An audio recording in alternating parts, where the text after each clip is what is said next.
सर्वप्रथम बदल एकदम जबरदस्त, अभिनंदन तुमचं। आणि आपली भारतीय संस्कृती आहे, त्या संस्कृतीमध्ये आज भारत देशामध्ये एक आदर्श घेण्यासारखा आहे। जगामध्ये भारत देश श्रेष्ठ देश आहे आणि त्या देशाचं आज आपल्या वडापूर गावामध्ये एवढं मोठं प्रदर्शन या ठिकाणी आज सादरीकरण आपल्याला देखावाच्या स्वरूपामध्ये बघा तुम्ही तिकडं एकात्मता दिसते आणि शिवनेरी आज आपल्या राज्यामध्ये शिवाजी महाराजांसारखे गड किल्ले म्हणजे भारत देशामध्ये लढणारे लोक आज भारत निष्ठावंत म्हणजे असे होऊन गेले, त्याचा देखावा या ठिकाणी आज दिल्लीमध्ये सुद्धा हे प्रदर्शन दाखवलं जातं। म्हणजे महाराष्ट्राची उंच बघा त्या ठिकाणी फडकवला जातोय, म्हणजे देखावे त्या ठिकाणी सादरीकरण केलं जातंय। त्याचबरोबर आज हा भारत हरित क्रांतीचा दिवस म्हणजे आज या ठिकाणी आपल्याला दिसून येतंय, कारण आज देशाचे पंतप्रधान त्यांना सुद्धा वाटते आपला भारत देश सुजलाम सुफलाम झाला पाहिजे, कारण आज हा देश गुलामगिरीच्या ताब्यात होता।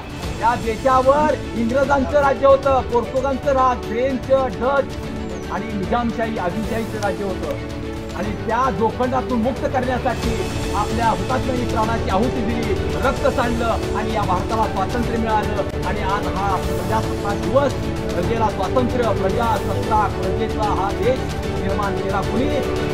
त्या थोर पुरुषांनी। आणि त्याचबरोबर चौथा प्रदर्शन म्हणजे आपल्या या महाराष्ट्रामध्ये आज जगामध्ये देशामध्ये बघा तुम्ही धार्मिक क्षेत्र कुठं असेल तर आपल्या महाराष्ट्रामध्ये विसरता कामा नये। आज सगळ्यात बघा पाठवण गोष्टी आज आपलं आध्यात्मिक या विषयावर महाराष्ट्र चालतोय, म्हणून आज विद्यार्थ्यांनी खरोखरच विद्यार्थ्यांचं कौतुक करावं, टाळ्या वाजून ग्रामस्थांच्या वतीने त्यांना शुभेच्छा देऊया आपण।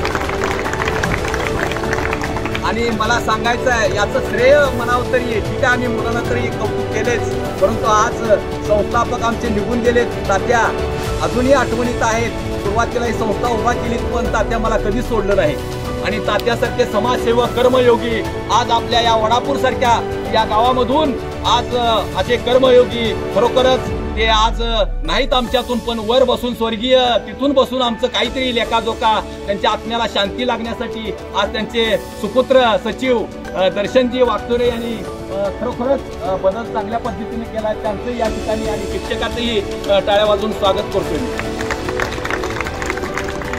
धन्यवाद सर। यानंतर मी वेळ घेत नाही, मला थोडं सांगावं वाटतं, प्रजासत्ताक दिवस आहे, प्रजेला सत्ता मिळाली, थोडं घेत नाही।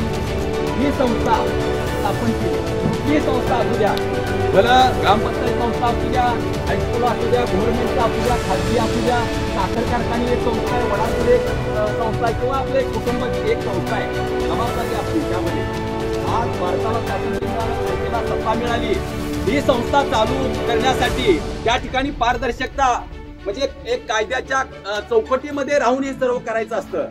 जर समजा ही संस्था जर व्यवस्थित कुठली असू द्या, या संस्थेचा जर कारभार जर चुकीचा होत असेल, त्या संस्थेला गालबोटलं लागलं जातंय, म्हणून त्या ठिकाणी पारदर्शकता ही लय महत्वाची आहे। कायद्याच्या चौकटीत राहून सर्व संस्था ह्या चालवायच्या असतात आणि त्याचबरोबर चालवत असताना शिक्षक त्या ठिकाणी खरोखरच त्यांनी सुद्धा एक चांगल्या पद्धतीनं अभ्यास शिकून मुलांना आज उच्च स्तरावर, तालुका स्तरावर, जिल्हा स्तरावर नेलेला आहे आणि मुलाचं एक कर्तव्य जबाबदारी आहे कुणाच्या हातात आहे, वावरून पैसा शिक्षक आहे, तूच आहे तुझ्या जीवनाचा काय शिल्पकार। शिक्षक काय सांगतात